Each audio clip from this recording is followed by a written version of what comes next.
Hey everybody, this is old Buck Dell, and with me is None other than Old Buck Dave. yeah, here we are Here at the again. coffee shop again. Good to see you again, dude. Yep, a lot going on, a lot to think about anyhow. A lot going on, a lot to think about. Yeah, hey, do you mind if I just do another quick Ukraine update here, just to keep No, that I do thing not alive? mind. I do I, not mind I that at know you all. don't. I know you don't mind at all. Only because I I sense your angst over this. I mean, You, you know how I feel about it. I just yep, the whole world's upside down. So yeah, you, give me an you update sense on what you have. correctly. Yeah. Well, my wife again talked to her Ukrainian friend last night. Talk a couple times a week. Her daughter, who managed to get to Warsaw, they've arranged an immigration attorney, and we're going to see how it goes to try to get them into the U.S. They're told they're on a list to get on a list, so that's as good as we can say right now. So they're on a list to get on a list. We're hopeful that them having family here be able to bring them over. But again, that also depends on her husband and what happens to him, whether he's able to get out, or obviously she is, very hesitant to, To fly leave him an behind. ocean away and leave her husband behind in an uncertain situation. Is there So, children involved? oh yeah, yeah, they have two kids. I So, can only imagine. in other Ukrainian news, I saw a Ukrainian flag flying a couple blocks away from me the other day. My neighbor mentioned, they said, "Oh, yeah, so and so down there. He's Ukrainian.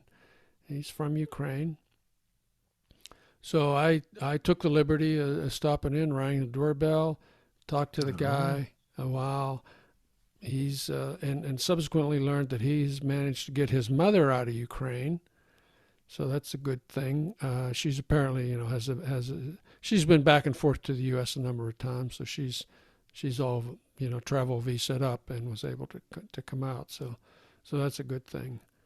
And also, my wife talking to our friends in Lithuania, they say that a lot of refugees from Ukraine are showing up in the Merkina area, where they have a place, and that's pretty close to the Belarus border. So their refugees are getting out through that route also into Lithuania. we talk about it.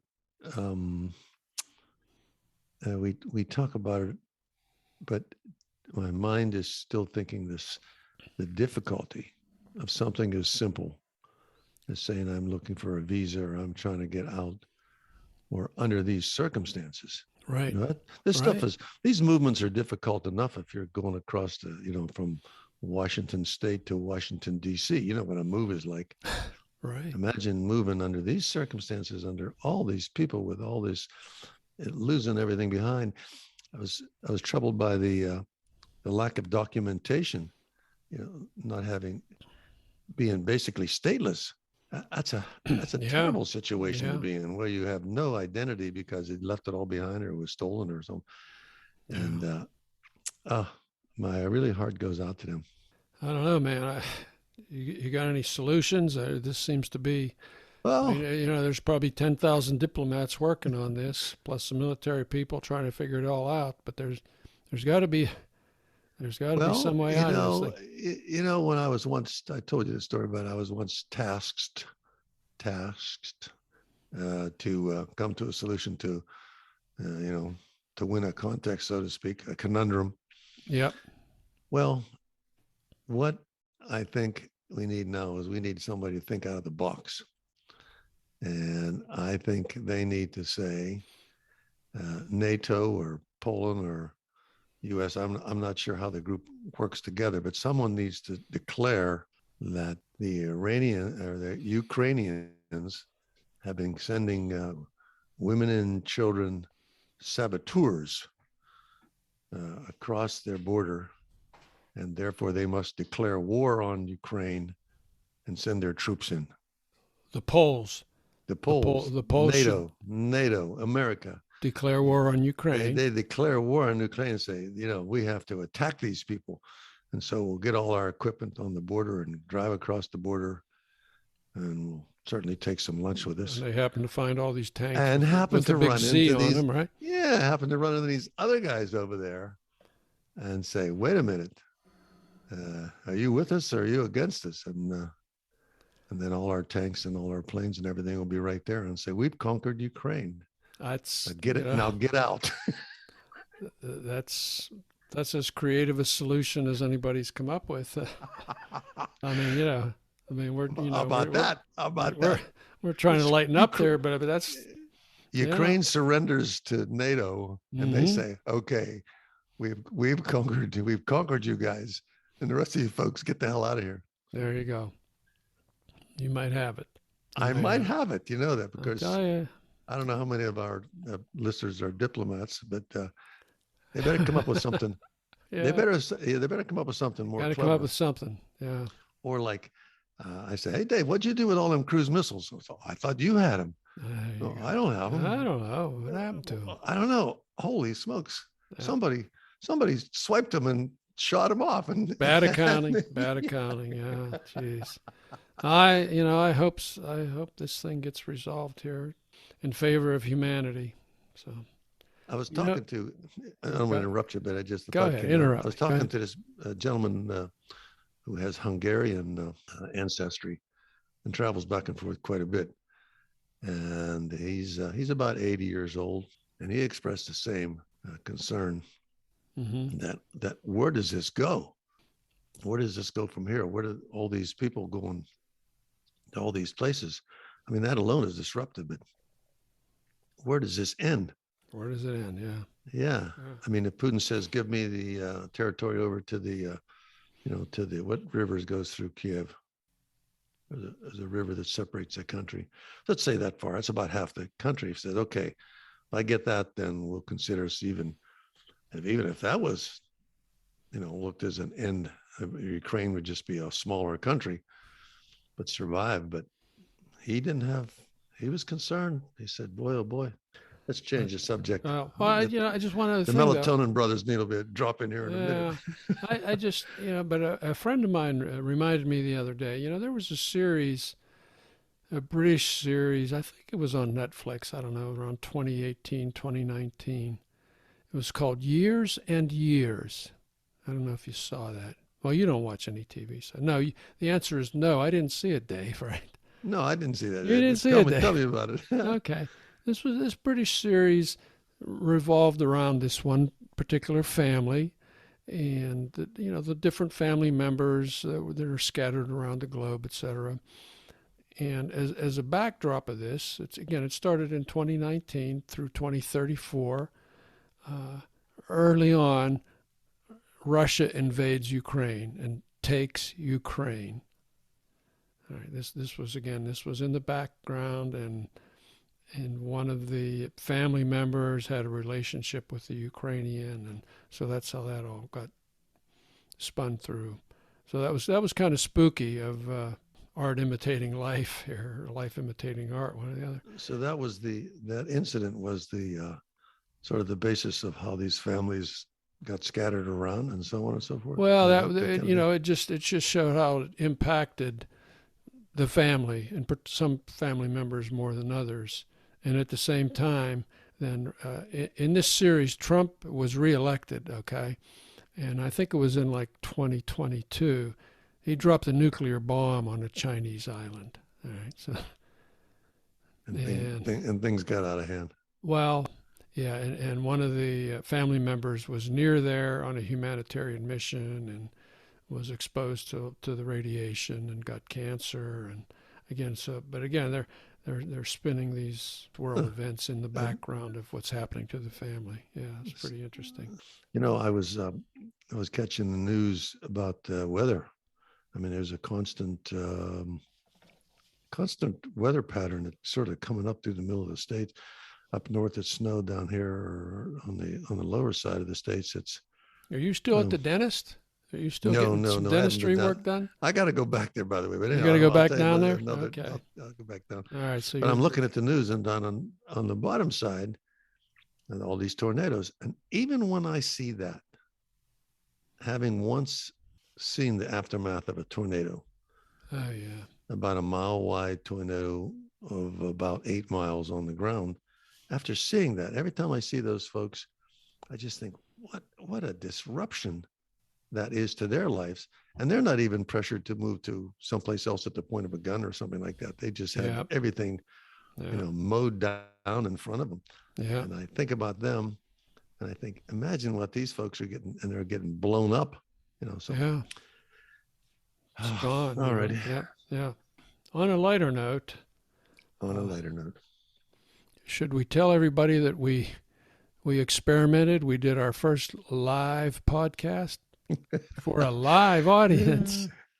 Well, we tried. I mean, we tried. We tried a supportive, congenial, and attractive, and a mixed live audience. We thought we could do something, but it's not easy to do that in a podcast. Not easy. So I think what we're going to do is we'll kind of salt this into future episodes here. We'll cut as examples of cut how and that paste worked. Pieces. Yeah, it's like this is how we did it at the beginning. If any of those folks are listening, if any of their regular listeners, some of them are, let them know that it was fun to see them. This is certainly a group of our mutual friends, so it was a pleasure for sure. And maybe one day they can Zoom in or something and add their comments to the book report. That's always good, or anything. So. Yeah. Oh, and hey, and another old buck showed up in my life again here as a result of our discussion on Ukraine. This was a fella I used to work with, old Buck John. He reminded me that he's part Ukrainian as well. Mm-hmm. And I knew that. I remembered that, but we haven't been in touch for a while. So it was nice to catch up with him. I think we're going to do an interview of old Buck John. He's an interesting character. He's had an interesting life, and he's a model train fanatic. So yeah, and I've seen some of his creations. They're pretty impressive, and we're gonna talk to him someday soon here. Someday soon. Yeah, so give him a shot and see if he can. Yeah, he's a good guy. He's really a good guy. That's interesting. Yeah. And speaking of books. Yeah, speaking of books, we weren't speaking of books, but I know, but you know how I jump around. It's called a segue. I know. That's what we do, baby. That's what we do. One guy drinks coffee, the other guy blabbers. Talks while he's walking to the bathroom. Dave, no, the book Transatlantic. That was very interesting. I said it, the way that man wrote.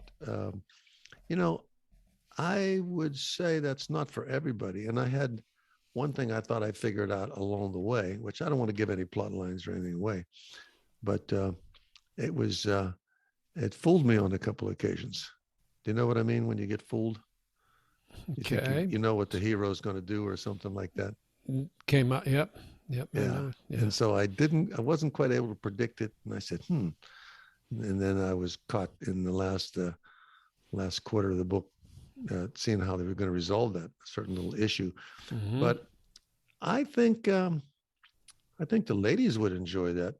All our lady listeners would enjoy that book. I thought the main characters were two women, or there's several women, or a series of women. It was a series of women.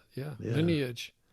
Yeah, I thought it was fascinating how he took some historical events and developed those three events and how they were intertwined, and then also wove in this several generations of women that were part of that, fictional women that were part of that.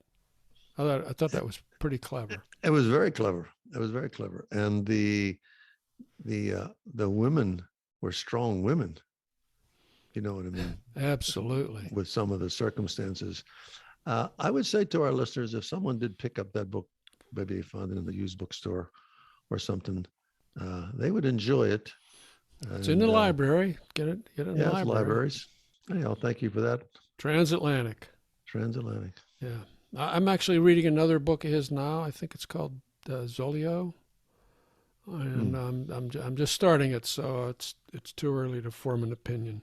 Okay, We'll be talking about that. we'll stand by that one until you, stand by that, yeah. Yeah. Well, I mean, touching on a long time ago previous episode, we exchange an idea, you and I, and then you say, I wonder what another book by this author would be like. And then we discover gold. Yeah. And I think, geez, I would have never thought of looking at it. And you said, no, and that's how it happens, folks. You read an author, you said, no, that's interesting. And you find it that, and the way we did this, I wasn't impressed with the first time.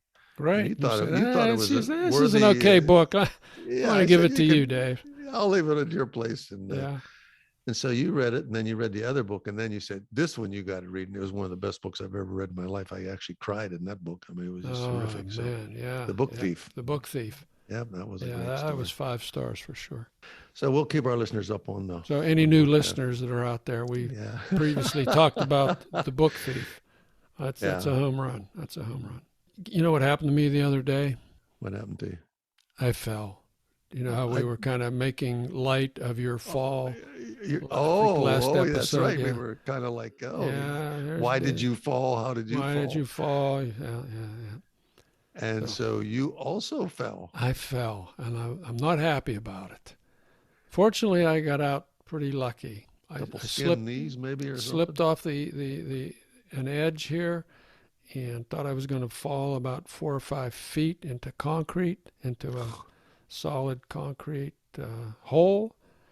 And I don't know how I did it, but I managed to kind of dance around the edge of this thing and kind of threw myself onto the ground, and just managed to get a skinned elbow and 2 skinned knees and a swollen foot. And I'm still limping on a little bit. Got my attention. It's just like it happens that fast. It happens that fast. Yeah, I said, you remember what I was telling you that I said? Sure. As soon as my ankle gave way and I was going down, I think I sort of blacked out or something. But man, the next thing you know, I'm on the ground, and I'm thinking, how did that happen? Yeah. How did that happen? Why didn't I see that? So any old bucks out there? Here's a word to the wise, to the old bucks and the vintage vixens. Tread carefully. Yeah. Tread carefully. Yeah. Watch where you're walking. Watch where you're walking.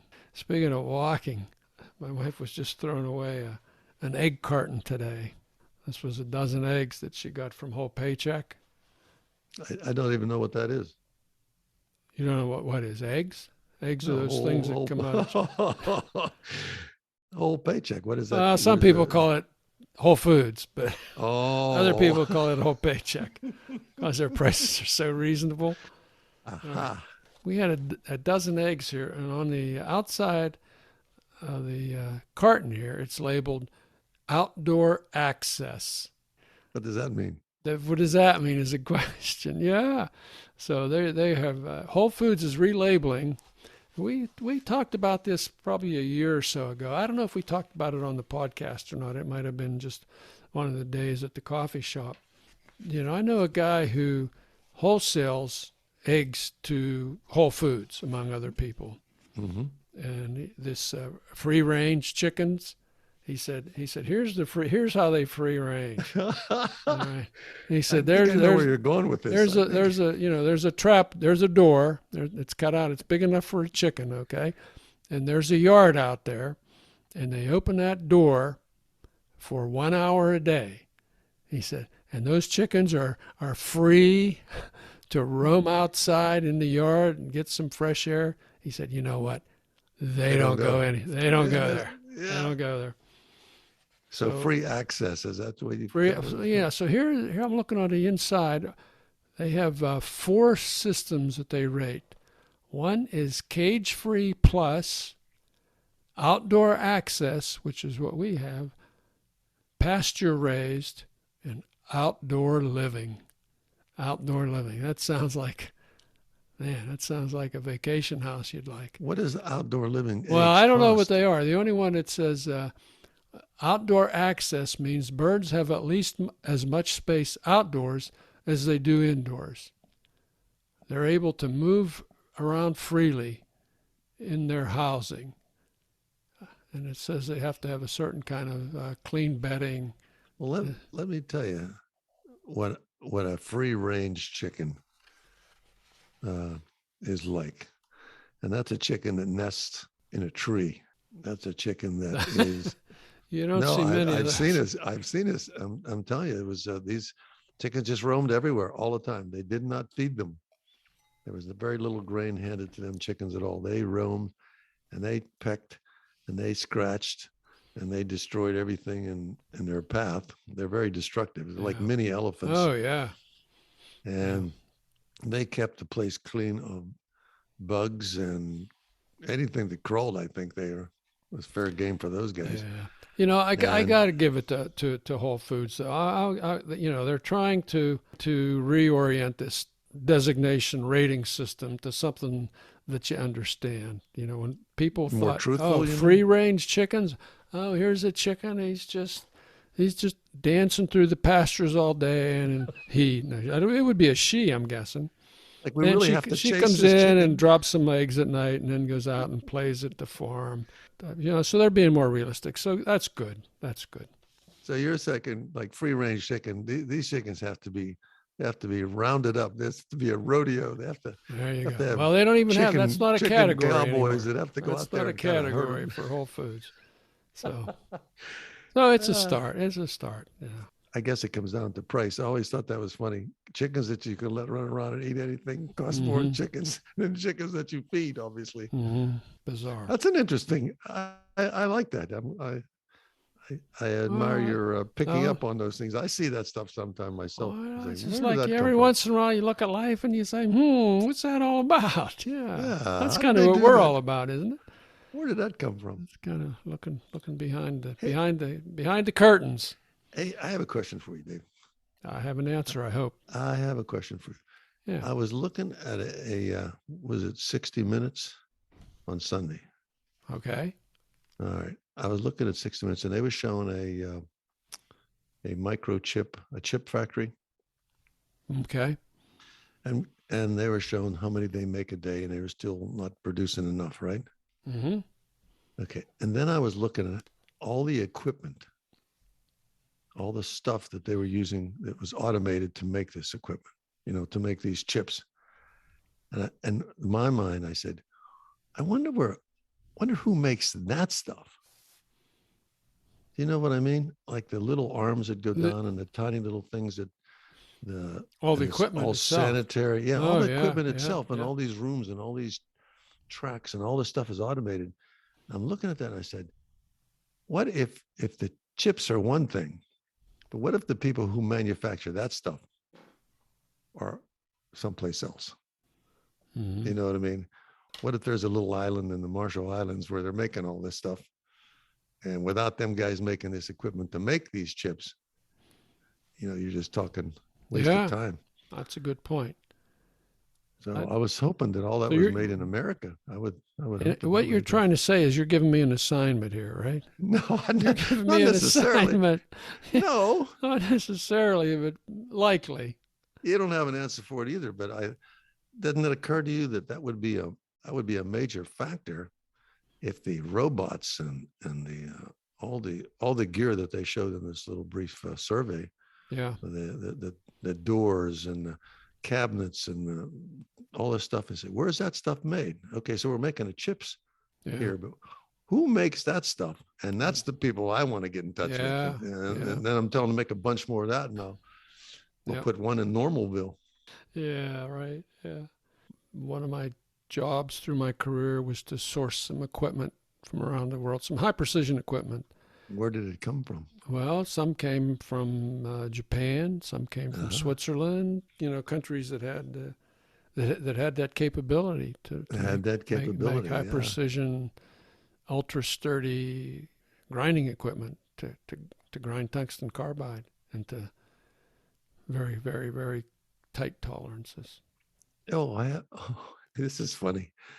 I have a tungsten carbide story. Whoa, bring it on, baby. That's my life. I have a tungsten carbide wedding band. Oh, okay. Tungsten carbide or tungsten?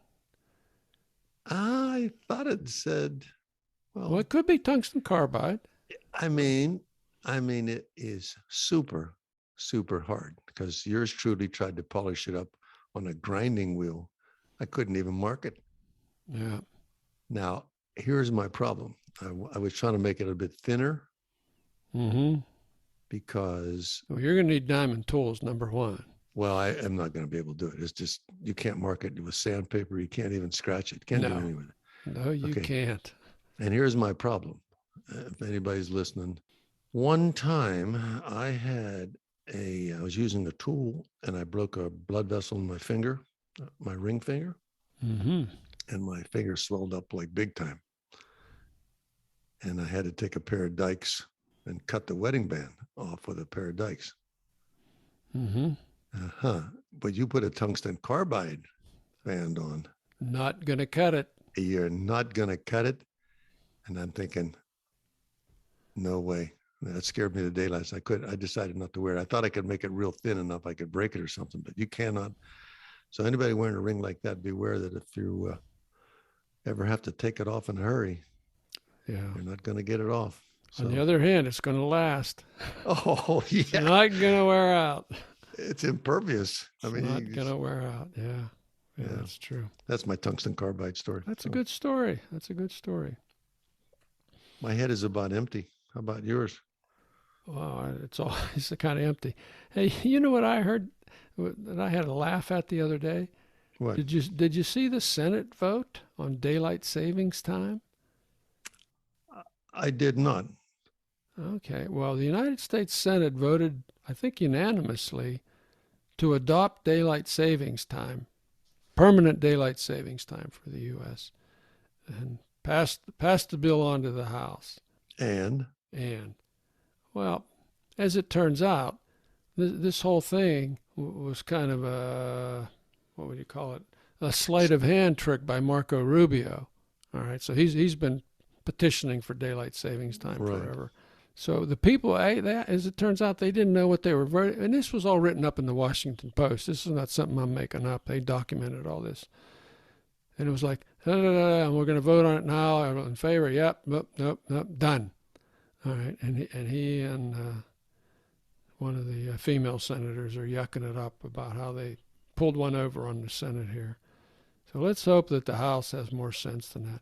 Well, I think we should go to one time zone, but I think we should go to standard time and just leave it at that. Come on, what's wrong with standard time? It worked for a lot of years. I totally agree with you. And then we should now sit back and see the arguments. Watch the arguments of our elected officials on the pros and cons. Not doing it. Yeah. No, I would like to keep it. Every time they change times, I'm all out of whack for about 3 days. Yep. So what's the point of doing it? What's the point of doing it? I thought it was really makes no sense. Yeah, I agree. Let's see if they can do something that simple. Let's see if they have enough sense to do that. Yeah. Hey, are you watching any of the NCAA March Madness? We talked about that last night. I wanted to tell you about that. Tell me about it. I mean, these games are fantastic. Are they not fantastic? They're their boys are playing their hearts out. They are. It's it's lose and go home, baby. I was watching Miami, and it was Miami playing.